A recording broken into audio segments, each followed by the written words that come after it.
ભાજપના બુચસિયા ધારાસભ્યએ સરકારી જમીન ઉપર કબજો કર્યો છે એવો તે ભૂમાફિયા ધારાસભ્ય અથવા તો ભૂમાફિયા ભાજપનો નેતા કોણ છે તેને સચ્ચા હિન્દુસ્તાની ન્યૂઝ ખુલ્લો પાડશે અને એનું પર્દાફાશ કરશે.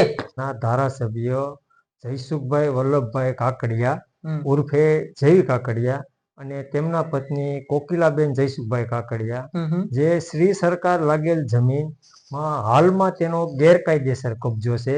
નમસ્કાર, આપની સાથે સચ્ચા હિન્દુસ્તાની ન્યૂઝ સાથે હું છું ઇમ્તિયાઝ ગઝલ. હવે આજે અમારી ટીમ સુરત ખાતે પહોંચી આવી છે ત્યારે અમને માહિતી મળી રહી છે અને એક ભાઈ છે જે સુરતના છે, જે આપ સ્ક્રીન પર નિહાળી રહ્યા છો.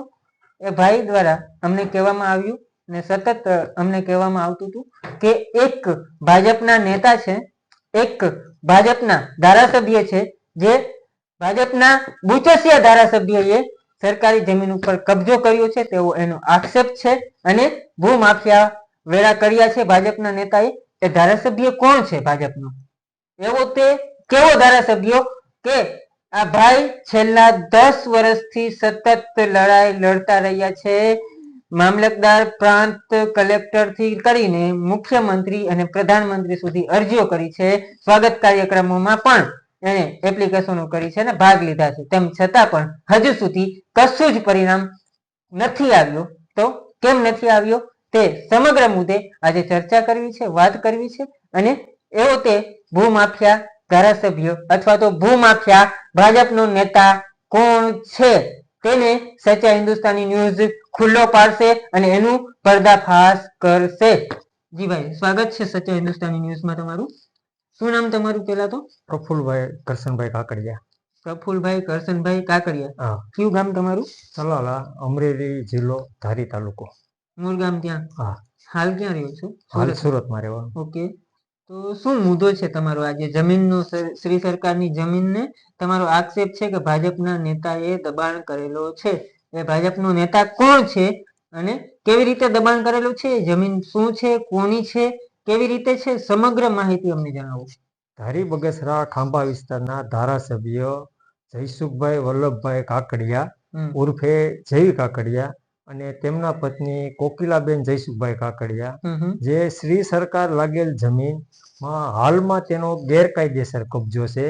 જે ચલાળાની બાજુમાં મીઠાપુર ડુંગરી ગામ, ત્યાંની શ્રી સરકાર લાગેલ જમીન જે ટોચ મર્યાદામાં જે વર્ષો પહેલા ગયેલી છે તેમાં તેનો ગેરકાયદેસર કબજો છે. અને મેં 2017માં મુખ્યમંત્રી કાર્યાલયમાં અરજી કરી તો જિલ્લા સ્વાગતમાં મને બોલાવ્યો અને જિલ્લા સ્વાગતમાં 4 મહિનામાં ઓર્ડર થયો.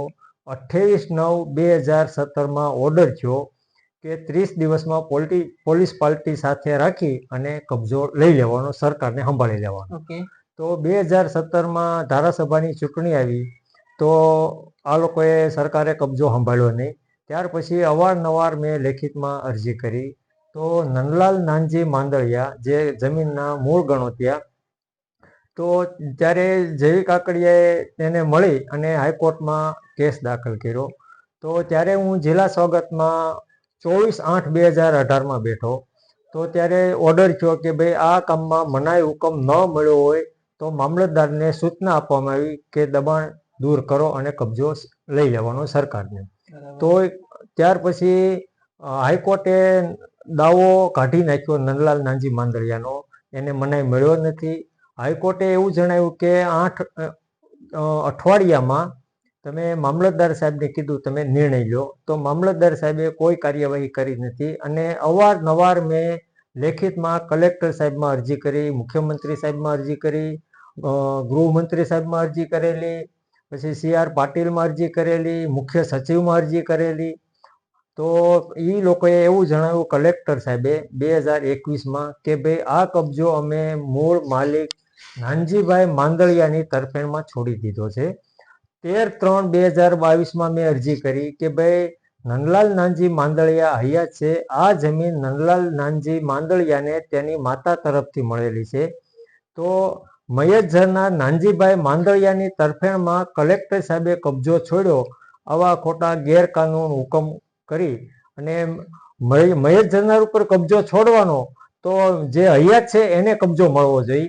તો આવો મને જવાબ આપી ને ત્યાર પછી મેં અવારનવાર અરજી કરી કે ભાઈ આ કબજો જ્યારથી જૈવિક કાકડિયાનો છે તો એનું ચક્રવર્તી વ્યાજ સહિત જે આવક ખેતીમાં ઉપજ કરી છે ચક્રવર્તી વ્યાજ વસૂલ કરી અને જૈવિક કાકડિયા જે કંઈ આમાં લાગતા વળગતા અધિકારીઓ છે એને કોકિલા કાકડિયા કાયદેસરની કાર્યવાહી કરી અને સજા આપો અને ધારાસભ્ય પદ ઉપરથી સસ્પેન્ડ કરો. ત્યાર પછી મેં અવારનવાર અરજી કરી. જૈવિક કાકડિયા છે હાલ ધારાસભ્ય છે હા, અને એને જમીન ઉપર કબજો કરેલો હા, હાલમાં ગેરકાયદેસર કબજો છે અને તેમાં તેનું મોટું ફાર્મ બનાવેલું છે. ઓકે, ત્યાં ફાર્મ હાઉસ છે. એટલે ખેતી જેવી હા, છે કે ખેતી કરે છે અને ખેતીની આવક કરે છે અને 2-3 વીઘા જેટલી ખુલ્લી જગ્યામાં એનું ફાર્મ હાઉસ છે. લગ્ન પ્રસંગના એવા બધા નાના નાના પ્રસંગો થાય છે. તો ત્યાર પછી મેં કલેક્ટર સાહેબમાં એવી અરજી કરી, બધે મેં અરજી કરી મુખ્યમંત્રી સાહેબમાં કે ભાઈ 28/9/2017 ઓર્ડર થયો.